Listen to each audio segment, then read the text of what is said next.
C'est à tous, Manu, c'est Jean-Mi. Aujourd'hui, j'ai envie de prendre le temps de vous parler d'un jeu qui pour moi fait partie de ceux qui comptent. Un jeu qui ne cherche peut-être pas à plaire à tout le monde, mais qui, une fois qu'il trouve son public, laisse une impression durable et vraiment positive. Ce jeu, c'est Dominant Species Marine. C'est un jeu pour 2 à 4 joueurs, avec des parties de 90 à 150 minutes, recommandé à partir de 14 ans.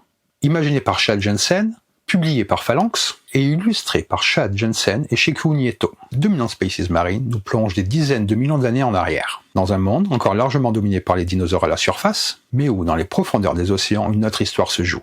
Une histoire faite d'adaptation, de pression évolutive, de ressources vitales à contrôler et d'équilibre toujours fragile. Ici, on ne joue pas une classe ou un individu, on joue une classe animale entière. Reptiles marins, poissons, céphalopodes ou crustacés, ils sont tous confrontés à un environnement qui change sans cesse. Chaque décision que l'on prend a un impact sur le long terme. Et le jeu nous pousse constamment à réfléchir, non seulement à ce que l'on fait maintenant, mais surtout à ce que cela impliquera plus tard. Ce qui frappe, c'est à quel point le jeu arrive à transformer des mécaniques pourtant exigeantes à une expérience totalement immersive. Les éléments ne sont pas juste des ressources abstraites. Les espèces ne sont pas juste des cubes. Tout devient une traduction ludique de besoins biologiques, de pression écologique et de choix évolutifs. C'est un jeu dense, mais Dominant Species Marine, qui propose un vrai plaisir ludique et stratégique. On sent que chaque action compte, que chaque position gagnée est méritée, et que chaque point marqué raconte quelque chose du chemin parcouru pendant la partie. C'est un jeu qui valorise la réflexion, l'anticipation et l'adaptation bien plus que les coups d'éclat. Et surtout, c'est un jeu qui récompense l'investissement. Plus on joue, plus il se révèle, plus il devient lisible, et plus les parties gagnent en intensité. Dominant Species Marine est un jeu qu'on apprend à apprécier, à appréhender, à maîtriser. C'est un jeu pour moi assez unique, et donc, allez, on va voir comment ça se passe. Maintenant que le décor est posé, on va vraiment entrer dans Dominant Species Marine. L'idée n'est pas simplement de survoler le jeu ou d'enchaîner des explications mécaniques, l'objectif est d'essayer de prendre le temps de comprendre ce que le jeu cherche à faire, comment il fonctionne, et surtout, pourquoi il fonctionne de cette manière. On va commencer par les règles, en les expliquant étape par étape, pour que tout soit clair, même si vous découvrez le jeu pour la première fois.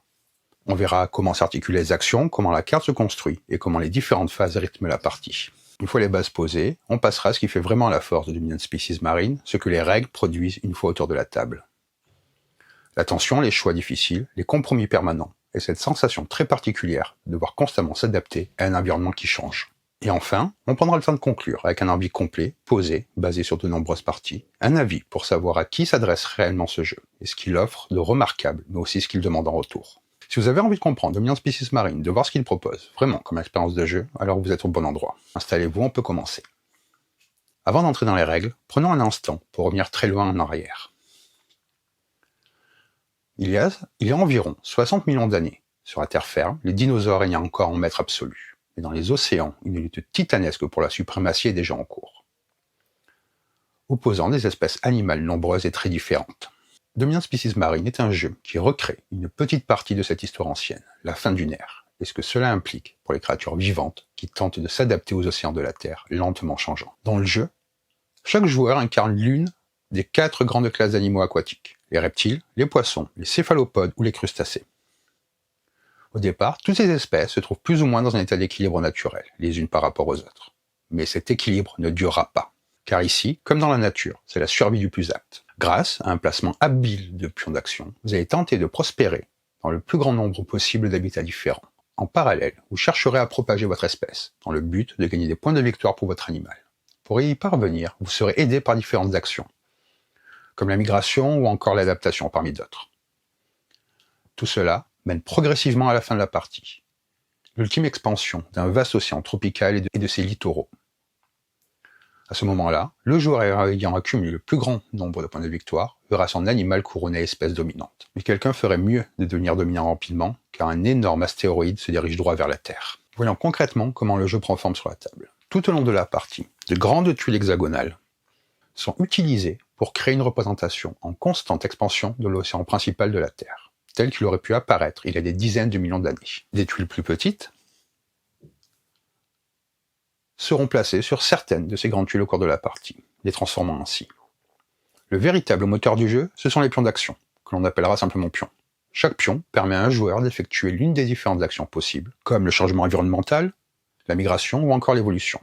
Lorsqu'un pion est placé sur l'affichage des actions, il déclenche immédiatement l'action correspondante pour le joueur auquel il appartient. De manière générale, les joueurs chercheront à améliorer la capacité de survie de leur propre animal, tout en tentant simultanément de freiner celle des autres adversaires. dans l'espoir de collecter au passage de précieux points de victoire. Les différentes cartes viendront soutenir ces efforts, en offrant soit des capacités à usage unique, soit des avantages permanents, soit encore des opportunités de gain de points de victoire. Tout au long de la partie, les cubes d'espèces seront ajoutés, déplacés et retirés des tuiles en jeu, appelées collectivement la Terre. Les disques d'éléments seront également ajoutés et retirés, aussi bien des animaux que de la Terre. Lorsque la partie prend fin, les joueurs procèdent à un décompte final pour chaque tuile. À l'issue de ce décompte, le joueur contrôlant l'animal avec le total de points de victoire le plus élevé remporte la partie. Voyons maintenant un petit peu le matériel du jeu, comment tout s'articule. Le plateau principal est composé de 3 zones. À droite, l'affichage des actions, où les joueurs placent leurs pions pour effectuer différentes actions. Au centre, la grille hexagonale, appelée Terre, sur laquelle les actions des joueurs sont résolues. Tout à droite, la rangée des cartes évolution, qui offre des options puissantes durant la partie et qui sert également de compteur de temps, déterminant le moment où la fin de partie se déclenche. Le plateau comprend également une piste de points de victoire, plusieurs tableaux récapitulatifs, ainsi que des emplacements destinés aux tuiles en attente. Chaque joueur a devant lui un plateau animal. Ces plateaux comportent une zone pour collecter les disques d'éléments, ici, un emplacement pour la carte trait, une réserve génétique, destinée à accueillir les espèces en attente. Les disques éléments que vous voyez ici, lorsqu'ils ne se trouvent ni sur le plateau, ni sur un plateau animal, ils sont conservés dans le sac noir, afin d'être piochés aléatoirement pendant la partie. De même manière, les marqueurs de terrain sont conservés dans ce sac-là lorsqu'ils ne sont pas en jeu. Les marqueurs de terrain que vous retrouvez ici. Chaque fois que des éléments ou des marqueurs de terrain sont retirés, ils doivent être replacés dans leur sac respectif. Les cylindres en bois servent de pions d'action et permettent aux joueurs d'effectuer des actions sur l'affichage du plateau. Un pion est considéré comme basique s'il correspond à la couleur de l'animal du joueur, ou comme spécial s'il est de couleur blanche. Enfin, ici, chaque petit cube en bois représente une espèce. Tous les cubes de même couleur représentent différentes espèces appartenant à un même animal. Après avoir vu le plateau, le matériel principal, intéressons-nous maintenant aux marqueurs, aux tuiles et aux cartes qui structurent le jeu. Les disques d'éléments représentent les ressources dont les différents animaux ont besoin pour prospérer. Il existe 6 types d'éléments. Les algues, vers, plancton, éponges, gastéropodes et soleil. Les disques éléments sont placés sur les plateaux animaux pour indiquer les besoins et sur la Terre pour représenter l'offre. Lorsqu'ils se trouvent sur la Terre, les éléments sont placés sur les coins des tuiles. De cette façon, un seul disque d'éléments peut être présent sur jusqu'à 3 tuiles différentes simultanément. Chaque animal dispose d'un marqueur de points de victoire, permettant de suivre son total de points. Si le score d'un animal dépasse 100, son marqueur est retourné sur la face plus 100, pour continuer à progresser sur la piste. Chaque type d'élément utilise aussi un marqueur sur la piste de points de victoire, afin d'indiquer son nombre cible actuel. Lors d'une action de domination, un joueur peut acquérir le pion spécial d'un type d'élément en dépassant ce nombre cible. Les tuiles terrain représentent les différents environnements possibles. Les sources hydrothermales, l'océan ouvert, les plaines sableuses, les herbiers marins, les monts sous-marins, les récifs coralliens et les forêts de kelp de la Terre. Elles servent à créer la zone de jeu de la Terre, puis au fil de la partie à l'étendre. Chaque type de terrain possède 2 marqueurs carrés. Ces 16 marqueurs sont utilisés sur les sections compétition, évolution de l'affichage des actions, afin de déterminer où ces actions peuvent avoir lieu à chaque manche. Les marqueurs de contrôle sont 6 grands marqueurs, chacun représentant l'un des plans d'action spéciaux. Ils commencent tous sur le plateau. Lorsqu'un joueur obtient un plan spécial, il prend également le marqueur de contrôle correspondant, qu'il conserve devant lui tant qu'il contrôle ce pion spécial. Concernant les cartes évolution, une sélection tournante est affichée sur le plateau pendant toute la partie, à cet endroit-là. Les joueurs choisissent parmi ces cartes lorsqu'ils effectuent une action d'évolution. Les cartes évolution peuvent avoir un effet permanent tant qu'elles sont en jeu, ou un effet unique lorsqu'elles entrent en jeu pour la première fois. L'une de ces cartes, appelée astéroïde, déclenche la fin de la partie. Les cartes traits sont attribuées une par animal au début de la partie. Elles confèrent à chaque animal un avantage unique pendant le jeu. La carte survie passe généralement de joueur en joueur au cours de la partie. C'est un élément mémotechnique pour indiquer quel joueur contrôle le plus de tuiles event et quelles seront ses récompenses au cours de la phase de survie. Maintenant que nous avons vu le matériel, passons à la mise en place étape par étape. Placez le plateau au centre de la table. Prenez les grandes tuiles terrain et placez 5 tuiles terre, 5 tuiles océan, ainsi qu'une tuile de chacun des 5 autres types de grandes tuiles dans leur position assignée au centre de la grille hexagonale. Vous voyez, c'est indiqué comme ceci, les tuiles que vous placez. Retournez ensuite les 21 grandes tuiles restantes face cachée et mélangez-les pour former 3 piles de cette tuile chacune. Placez ces piles sur les 3 emplacements prévus du plateau, puis retournez la tuile supérieure de chaque pile face visible. Placez une tuile event avec la face fumée visible, sur la tuile terre la plus haute et sur la tuile océan la plus basse. Placez les tuiles restantes sur la zone prévue du plateau. Pour les éléments, rassemblez un marqueur de chacun des 6 types d'éléments et placez-les autour de la tuile récif centrale. C'est indiqué également sur le plateau comment les positionner. Positionnez-les de manière à ce qu'ils chevauchent légèrement chacune des tuiles qui se rejoignent à cette intersection. Placez tous les autres éléments dans le sac noir. Piochez ensuite 4 éléments au hasard dans le sac et placez-les sur le plateau dans les cercles situés à côté de Abondance, là où il y a une méduse, comme ceci. Sur ces 4 emplacements-là. Piochez 4 nouveaux éléments pour adaptation, spécialisation et finalement expansion. Prenez maintenant les marqueurs de terrain. Vous les placez, les 16, dans le sac blanc. Piochez-en 3 et placez-les aux emplacements prévus avec une étoile au niveau de compétition. Et vous faites de même pour évolution. Les joueurs choisissent ensuite l'animal qu'ils veulent incarner. Donnez à chaque joueur le plateau animal correspondant en utilisant la face marquant 3 éléments imprimés.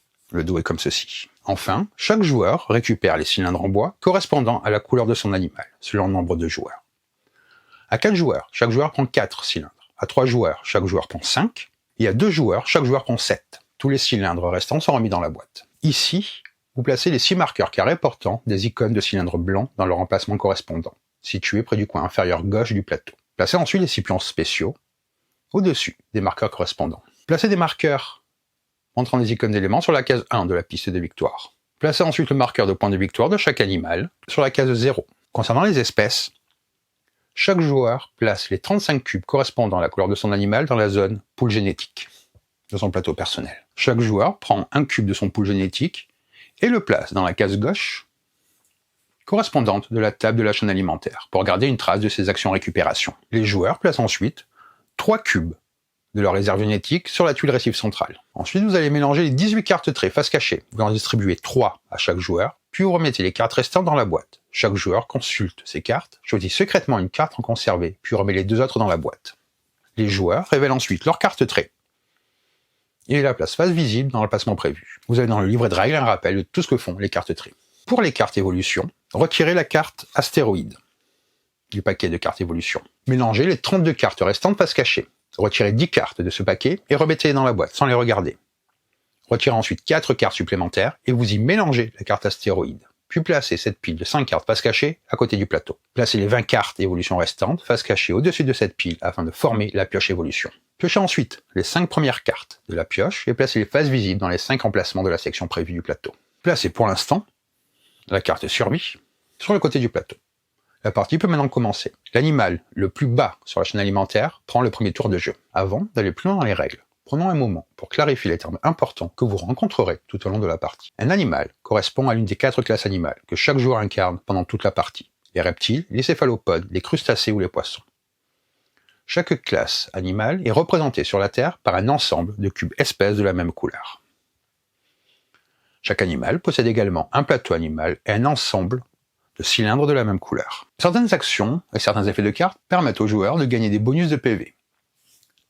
Référez-vous à la table ici pour gagner ces points. La ligne du haut de cette table indique la valeur vérifiée pour l'action ou l'effet de carte, par exemple le nombre de tuiles occupées par un animal lors d'une action survie. La case située directement en dessous de ce nombre sur la ligne bas indique le nombre de points de victoire gagnés en fonction de cette valeur. À certains moments de la partie, un ou plusieurs événements peuvent se produire. Il en existe 3 types. Extinction, survie et ensemencement. Les événements d'extinction et de survie sont déclenchés par l'apparition d'icônes de poissons sur la nouvelle carte évolution. Pour l'ensemencement, il est déclenché lorsque tous les joueurs ont récupéré au moins une fois chacun de leurs pions du tableau des actions. La chaîne alimentaire est un tableau utilisé de haut en bas pour départager les égalités lors du décompte d'une tuile pendant une action d'évolution. Entre autres utilisations. De bas en haut, la chaîne alimentaire indique également l'ordre de jeu tout au long de la partie. L'ordre de la chaîne alimentaire est le suivant. Les reptiles, les céphalopodes, les poissons, puis les crustacés. La planète correspond à la surface du jeu principal. Les espèces appartenant à chaque animal sont placées sur les tuiles de la Terre depuis leurs réserves génétiques respectives. Les espaces retirés de la planète, pour quelque raison que ce soit, sauf indication contraire explicite, sont placés dans la boîte, hors jeu et non dans la réserve génétique. Ici, c'est les événements. Ici, la Terre. Ici, les monts.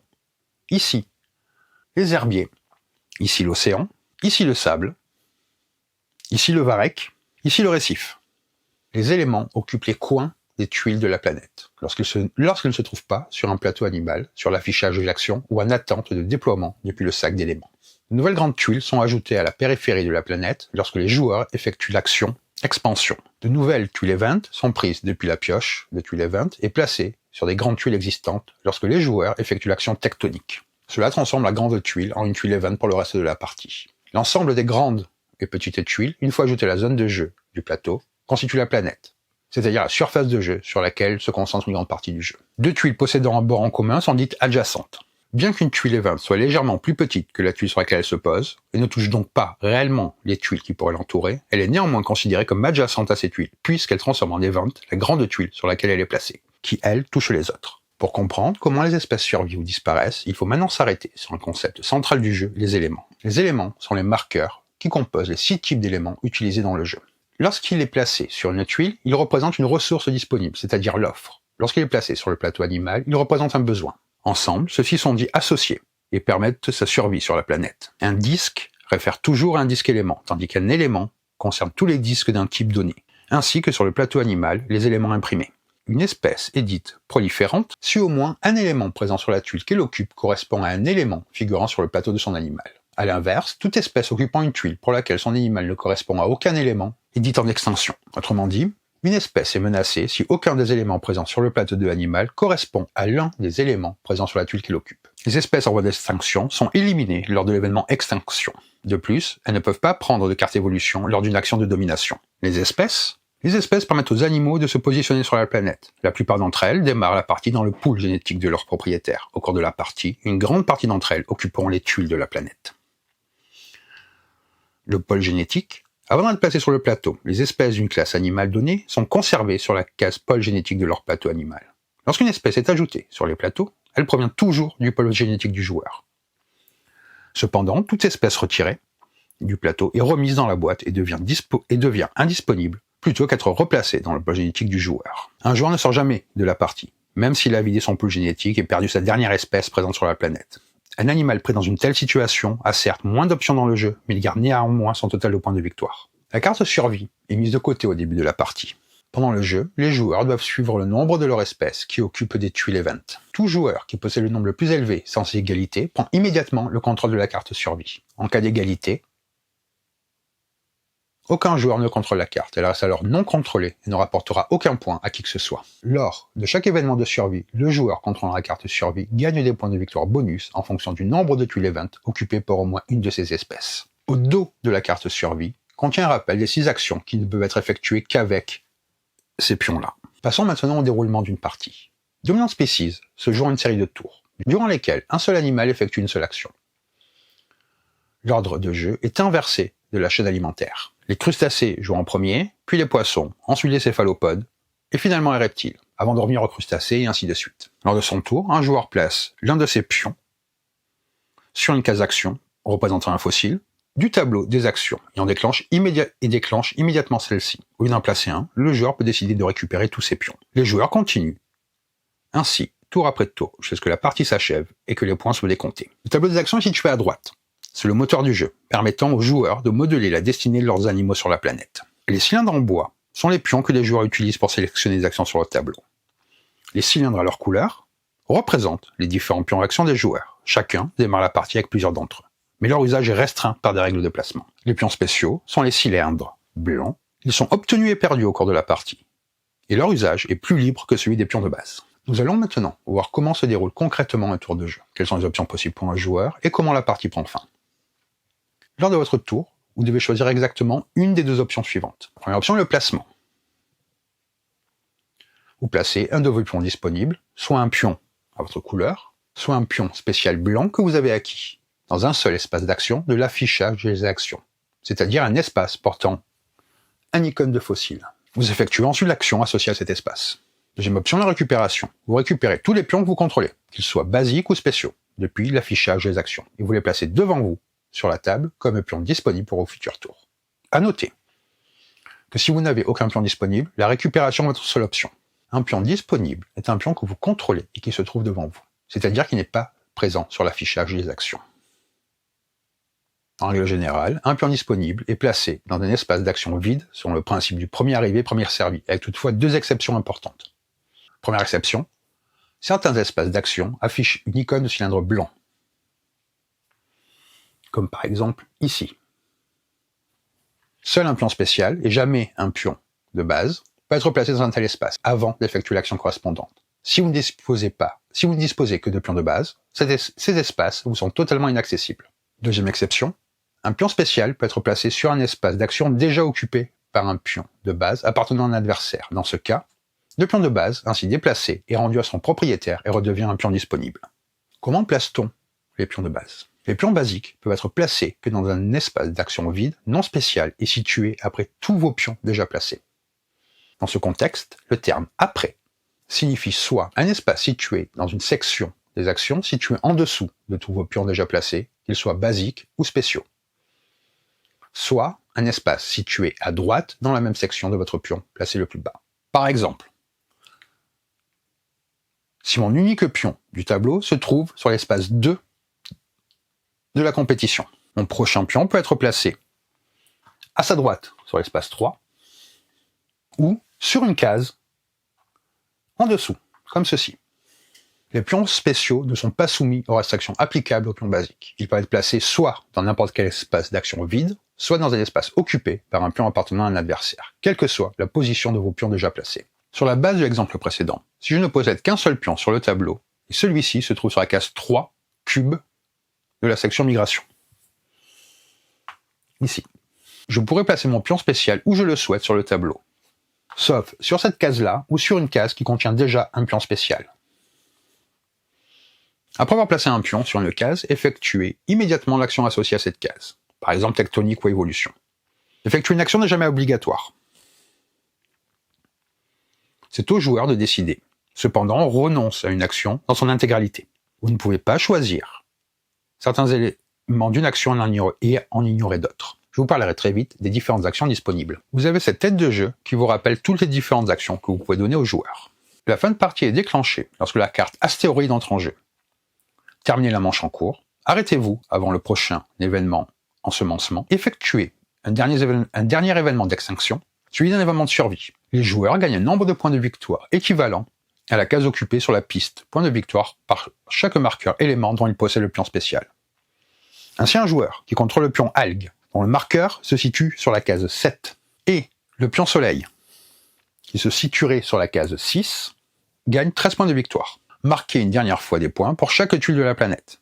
Puisqu'il n'y a pas de joueur actif durant le décompte final des scores, il n'est pas possible d'activer une carte évolution s'il en restait une sur le plateau. Une fois le décompte final accompli, le joueur contrôlant l'animal qui a le plus de points de victoire gagne la partie. En cas d'égalité, le joueur à égalité contrôlant l'animal le plus haut dans la chaîne alimentaire l'emporte. Voyons maintenant ce qu'il se passe avec les différentes actions du jeu. L'action d'abondance. Effectuez une action d'abondance en sélectionnant l'un des disques éléments présents sur cette section et en le plaçant sur un angle disponible de la tuile de votre choix sur la planète.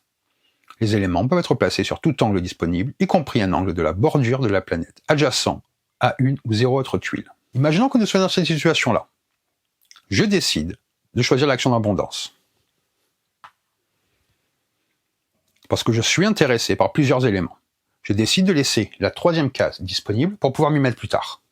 Je peux décider de prendre cet élément, je pourrais très bien le placer ici, et même le placer là si je voulais. Passons à l'action d'autotrophie. Exécutez une action d'autotrophie en choisissant l'une des deux options suivantes.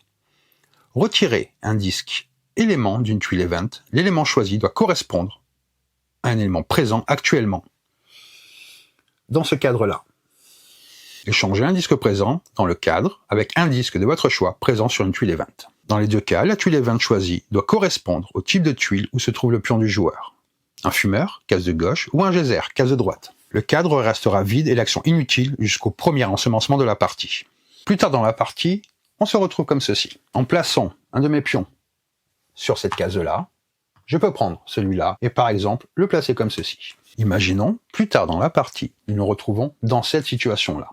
Je place mon pion sur le geyser, ici. Je sélectionne celui-là, qui est sur une tuile geyser, et je le remplace par celui-là, par exemple. Ici, nous avons la raréfaction. Exécutez une action raréfaction en sélectionnant un élément présent dans le cadre. Vous pouvez alors retirer un disque correspondant de la planète et le replacer dans le sac noir. Si aucun élément du cadre ne correspond à un disque présent sur la planète, cette action est sans effet. Ce cadre restera vide et l'action inutile jusqu'au deuxième ensemencement de la partie. Par exemple, plus tard dans la partie, nous sommes comme ceci. En me plaçant ici, je pourrais retirer ce jeton-là qui retournerait dans le sac. Ici, nous avons l'action d'adaptation. Exécute une action d'adaptation en sélectionnant un disque présent dans cette section. Le disque choisi est retiré du tableau des actions est placé sur une case vide, grise, du plateau animal du joueur. Aucun plateau animal ne peut accueillir plus de 6 éléments, en comptant les éléments de base et les disques ajoutés. Si aucune case de le plateau n'est libre, cette action n'a aucun effet. Un plateau animal peut accueillir plusieurs disques d'un même type d'éléments. La case la plus à droite, ici, vous donne la possibilité de remplacer l'un des éléments de votre plateau animal par le nouveau disque. Dans ce cas, replacez le disque remplacé dans le sac. Ce n'est qu'une possibilité. Vous pouvez décider de placer le disque élément sélectionné dans une case vide au lieu d'en remplacer un autre. Imaginons que nous soyons comme ceci. Les deux cases sont occupées. J'ai réussi à avoir ce pion-là. Avec mon pion spécial, je peux me placer sur la case réservée aux pions spéciaux. Ici. Et prendre, par exemple, le disque de gastéropode, le placer sur une case élément de mon plateau animal, ou remplacer un disque déjà présent sur mon plateau animal, et remettre celui dans le sac noir. Ou bien, si nous étions comme ça, je pourrais remplacer le pion de mon adversaire, et placer mon pion spécial sur une case d'action basique, afin de prendre ce disque-là, si j'avais envie, et le placer là, par exemple. Ici, nous avons la régression. Effectuez une action régression en plaçant une espèce de votre pôle génétique sur une case vide à gauche des cases actions. Aucune action ultérieure ne se déroule durant votre tour. Lors des événements d'ensemencement, la régression s'effectue de la manière suivante. Pour chaque type d'élément présent dans le cadre régression, chaque animal ne possédant pas de cube sur l'une de ces cases doit retirer un disque correspondant de son plateau animal. Après l'événement, les espèces de cette section sont replacées dans le pool génétique de leur propriétaire. Avoir placé un cube ici vous évite de retirer un disque de votre plateau. Un même animal peut placer un cube dans chacune des deux cases, mais le seul effet sera d'empêcher ses adversaires de protéger leurs propres éléments. Les éléments de base, ceux imprimés sur le plateau, ne peuvent jamais être retirés. Les animaux ne possédant que leurs éléments de base ne sont donc pas affectés par cette action. Prenons un exemple. Un ensemencement a été déclenché et une seule espèce a réussi à placer un cube. Ce seul élément se trouve dans le cadre. À l'exception du joueur qui a placé ce cube, chaque joueur doit retirer un disque correspondant sur son plateau animal. Donc j'enlèverai celui-là. Le disque retiré est remis dans le sac. Le joueur ensuite retire ce cube et le replace sur son plateau personnel. Ici, nous avons l'action de spécialisation. Exécutez une action de spécialisation en choisissant un disque de la planète correspondant à l'élément de la case. Action choisie. Placez ensuite de nouvelles espèces de votre pool génétique sur les tuiles adjacentes de ce disque selon leur terrain. Il y a 4 espèces sur une tuile océan, 3 espèces sur une tuile mont ou sable, 2 espèces sur une tuile récif, varech ou herbier, jusqu'à une espèce sur une tuile terre ou event. Seules les tuiles dont un angle est occupé par ce disque peuvent être placées ainsi, soit 1, 2 ou 3 tuiles à la fois. Ici, la case action spéciale, elle vous permet de choisir un disque au choix de la planète sans que l'élément apparaisse sur les cases de cette section. Prenons un exemple pour que ce soit plus clair. Imaginons que nous soyons comme ceci. Le joueur place son pion ici. Le soleil, il le prend ici. Il peut donc placer 2 sur le récif, 1 sur l'event et 4 sur l'océan. Ici, nous avons l'expansion. Exécutez une action expansion de la manière suivante. Sélectionnez une grande tuile de l'une des piles expansion. Retournez la tuile suivante face visible, le cas échéant. Sélectionnez un hexagone vide de la planète adjacent au moins une tuile et placez-y votre tuile. Vous pouvez sélectionner un élément de la section expansion et le placer sur un angle vide de la tuile nouvellement placée. Gagnez un bonus de points de victoire correspondant au nombre de tuiles du même type adjacentes à la tuile nouvellement placée, en incluant celle-ci. En d'autres termes, comptabilisez le nombre de tuiles adjacentes du même type de terrain, ajoutez 1 et reportez-vous à la table des points de bonus. Dans l'ordre de la chaîne alimentaire, chaque joueur peut y placer toute, une partie ou aucune de ces espèces présentes sur des tuiles adjacentes à la tuile nouvellement placée. Enfin, avec la case action spéciale, jouez un nouveau tour si votre pion a été placé dans la case la plus à droite de cette section. Prenons donc un exemple. Ce joueur-là va se placer ici. Il révèle cette tuile-là, qui était visible ici. Je la place comme ceci. Je prends un jeton disponible ici. Une tuile mont est adjacente, je me réfère à ça. Je gagne 3 points de victoire. Selon l'ordre de la chaîne alimentaire, le reptile décide le premier. Il décide de prendre 3, il peut venir ici, et ici, lui ensuite peut décider par exemple de faire ça, et ça. Passons maintenant à la tectonique. Si aucune tuile event n'est disponible, cette action est sans effet. Exécutez une action tectonique de la manière suivante. Sélectionnez une tuile non-event en bordure de la planète, une tuile qui n'est pas entourée par 6 autres tuiles. Retirez temporairement les espèces présentes sur cette tuile. Prenez une tuile event de la pile et placez-la sur cette tuile. Pour le reste de la partie, cette tuile devient une tuile event et n'est plus considérée comme étant du type du terrain précédent. Les tuiles event sont double face, un geyser terrestre sur l'une et un fumoir noir aquatique sur l'autre. Placez la tuile sur la face correspondante selon son emplacement sur le plateau. Face fumeur dans la moitié inférieure et face geyser dans la moitié supérieure. Bien que cette différence soit principalement d'ordre esthétique, certaines cartes, ainsi qu'une des actions, font référence à des tuiles event spécifiques. Gagnez un bonus de points de victoire en fonction du nombre de tuiles adjacentes à cette nouvelle tuile. Additionnez la tuile elle-même plus toute autre tuile event adjacente. Reposez sur la tuile event une espèce écartée précédemment de chaque animal. Les espèces repartent dans le pool génétique de leur propriétaire et ne sont donc pas éliminées. Enfin, placez sur la nouvelle tuile une de vos espèces venues de votre pôle génétique ou de vos espèces éliminées. La case d'action spéciale. La case la plus à droite vous permet de choisir une tuile de votre choix à l'étape 1, et donc une tuile qui n'est pas nécessairement en bordure de planète. Prenons un exemple. Un joueur voudrait transformer la tuile event en herbier, car 2 tuiles sont adjacentes. Mais cette tuile ne se trouve pas en bordure de plateau. Et le joueur ne possède pas de plan spécial. Il va donc choisir de transformer la tuile océan. Toutes les espèces sont retirées, et il place une nouvelle tuile. Il gagne 3 points de victoire, puisqu'une tuile event est adjacente à la nouvelle. Puis, reprend une espèce de chaque animal écarté, et les place sur la nouvelle tuile event. Les espèces restantes retournent sur les plateaux des joueurs concernés. Et enfin, le joueur qui a fait l'action place une de ces espèces sur la nouvelle tuile, venue de son pool génétique ou éliminée précédemment. Nous arrivons à la migration. Exécutez une action de migration en sélectionnant jusqu'à X espèces de votre animal présent sur la planète. X correspond au nombre de cubes présents sur la case action choisie. Déplacez ensuite les espèces sélectionnées sur une tuile adjacente.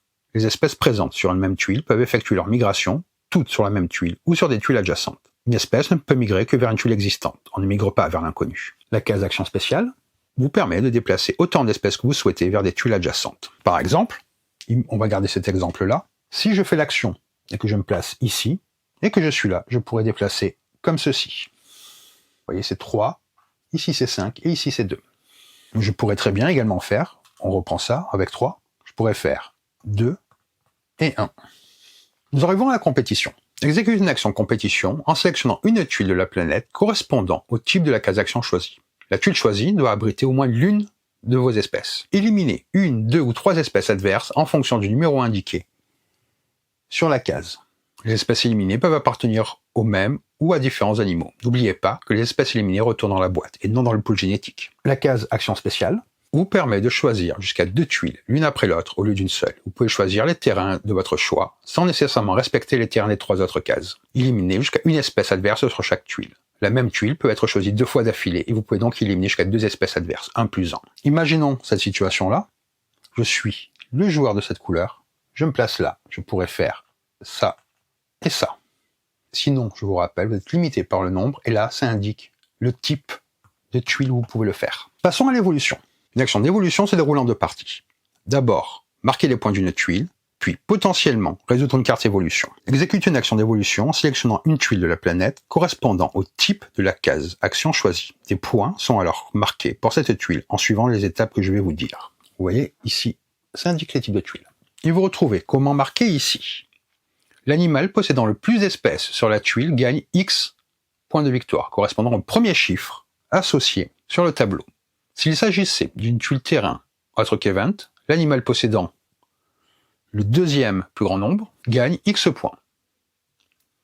Un deuxième animal doit être présent sur la tuile. Un animal seul ne peut pas réclamer la première et la deuxième place. S'il s'agissait d'une tuile terre, varech, récif ou mont, l'animal possédant le troisième plus grand nombre d'espèces sur la tuile gagne les points indiqués.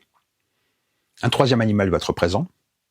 S'il s'agit d'une tuile terre, le quatrième animal présent gagne un point de victoire. Pour les actions d'évolution, les égalités pour le nombre d'espèces sont réglées dans l'ordre de la chaîne alimentaire. Une fois que les points de la tuile choisie ont été marqués, si le joueur actif possède au moins une espèce proliférante sur cette tuile, il doit sélectionner une carte évolution et la résoudre. Le choix des cartes dépend du chiffre de la case action choisie. Vous pouvez prendre des cartes que de valeur égale ou inférieure. Vous voyez ici et ici, vous retrouvez les valeurs. Si vous placez votre pion sur la case la plus à droite, 5, vous pouvez prendre la carte de votre choix. Si vous l'avez placé sur la case 1, vous devez prendre la carte tout en bas. Vous devez effectuer tous les choix indiqués sur la carte pour sa résolution. Vous devez résoudre les effets dans leur intégralité et dans leur ordre d'apparition. Si c'est impossible en l'état actuel de la partie, résolvez autant d'effets que possible. Une fois la carte résolue, placez celle-là, face visible, sur une pile des fosses à côté du plateau. Puis descendez toutes les cartes situées au-dessus de l'emplacement vide d'un emplacement vers le bas. S'il reste des cartes dans la pile, piochez-en une nouvelle. Et placez la face visible sur l'emplacement 5, laissez ainsi vacant. Ici nous avons la domination.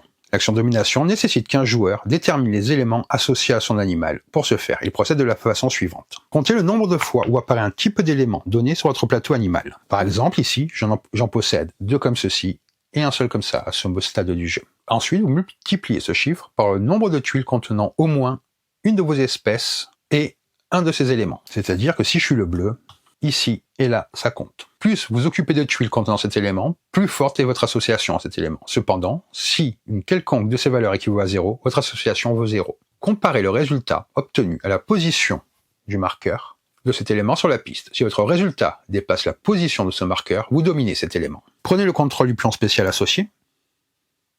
Si le pion est en face d'un joueur, ou s'il est toujours à son emplacement de départ, prenez-le et placez-le devant vous, le rendant disponible pour les tours suivants. Prenez le marqueur contrôle associé à cet élément et placez-le devant vous. La case de gauche est disponible dans toutes les parties, la case centrale est dans les parties à 3 joueurs et plus, et la case de droite dans les parties à 4 joueurs et plus. Passons finalement à la récupération. À votre tour, au lieu de placer un pion, vous pouvez décider de récupérer ceux présents sur le plateau. Reprenez alors tous vos pions contrôlés, basiques et spéciaux, du tableau des actions et replacez-les sur votre plateau animal. Puis, s'il ne se trouve pas encore, déplacez le cube de votre animal sur la chaîne alimentaire de la case de gauche vers la droite, comme ceci. Puis, si tous les cubes de la chaîne alimentaire sont sur la case de droite, c'est-à-dire si on est comme ceci, la manche se termine et un événement d'ensemencement se déclenche.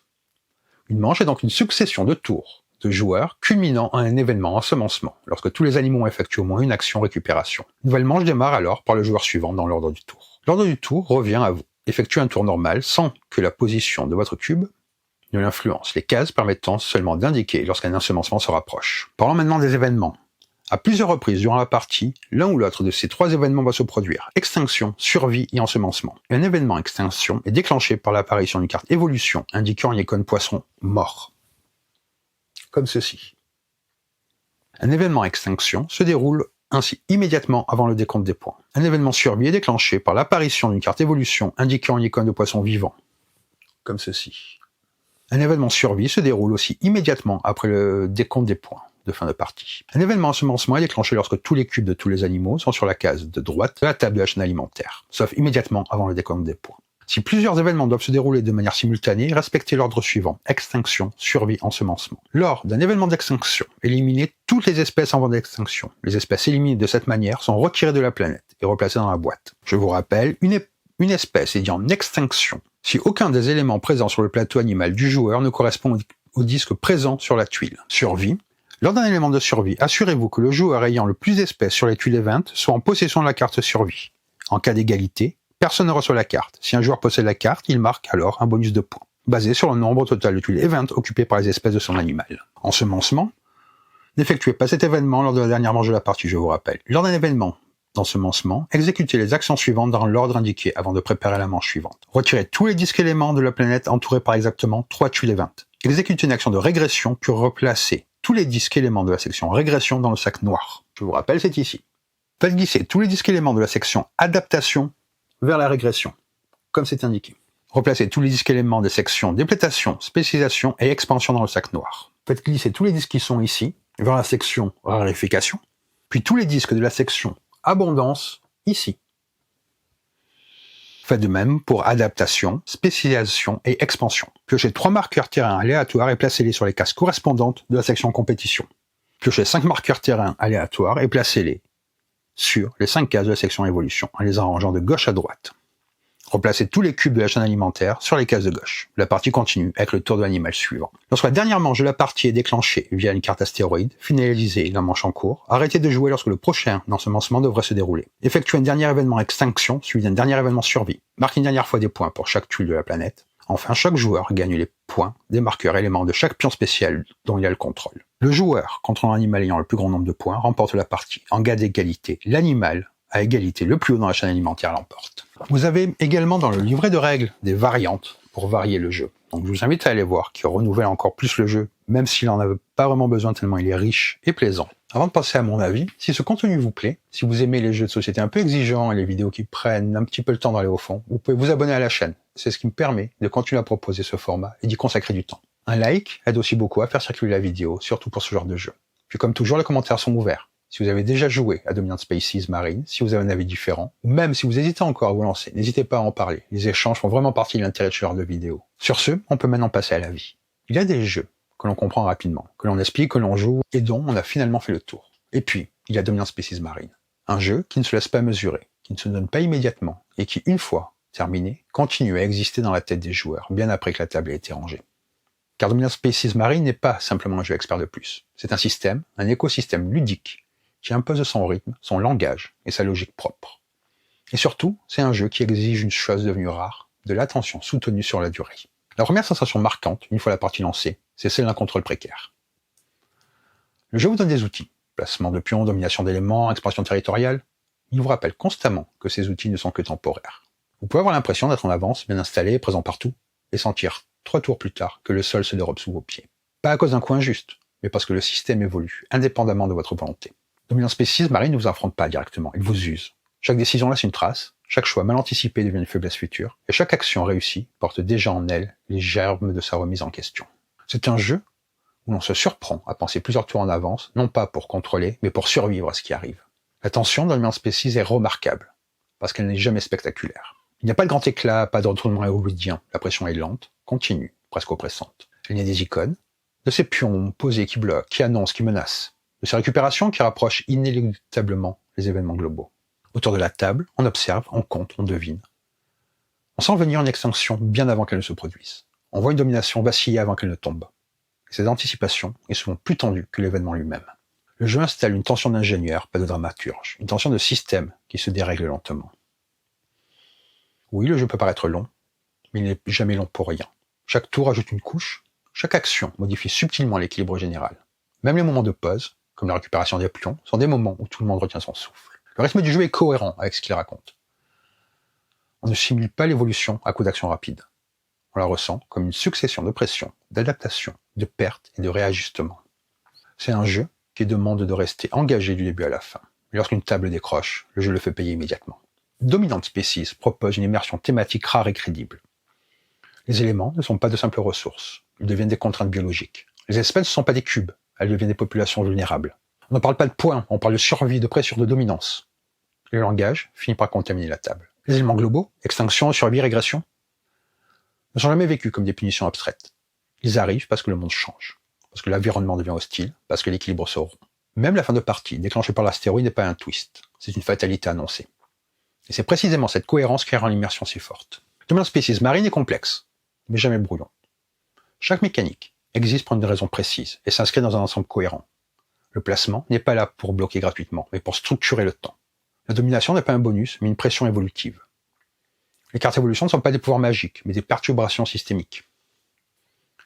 On peut perdre beaucoup sans jamais avoir l'impression d'avoir été volé. On peut gagner sans jamais avoir l'impression que c'était facile. C'est un jeu dur, mais honnête. Dominant Species demande de l'investissement. La première partie est longue, dense, parfois éprouvante. On commet des erreurs, on subit, et on comprend souvent trop tard. Mais cette difficulté n'est pas vaine. Elle sert à une courbe d'apprentissage très gratifiante. À partir de la deuxième ou de la troisième partie, le jeu change de visage. On commence à lire la carte différemment, à anticiper les événements, à comprendre que ne pas agir est parfois une décision. C'est un jeu qui récompense la persévérance. La rejouabilité de Dominant Species Marine ne vient pas de variété superficielle. Elle vient de la richesse du système. Les cartes évolution changent profondément la dynamique. La carte se construit différemment à chaque partie. Les joueurs eux-mêmes deviennent plus dangereux en comprenant mieux le jeu. Chaque partie raconte une autre histoire, non pas parce que le jeu change, mais parce que les joueurs changent. La direction artistique sert terriblement le propos. Le plateau peut être chargé, mais il impose le respect et très lisible. Les couleurs sont fonctionnelles, l'iconographie précise. C'est un jeu qui cherche à être compris et dominé. Le matériel est à la hauteur des ambitions. Beaucoup de bois, des plateaux épais, des sacs robustes. Tout respire le jeu conçu pour être joué longtemps, souvent intensément.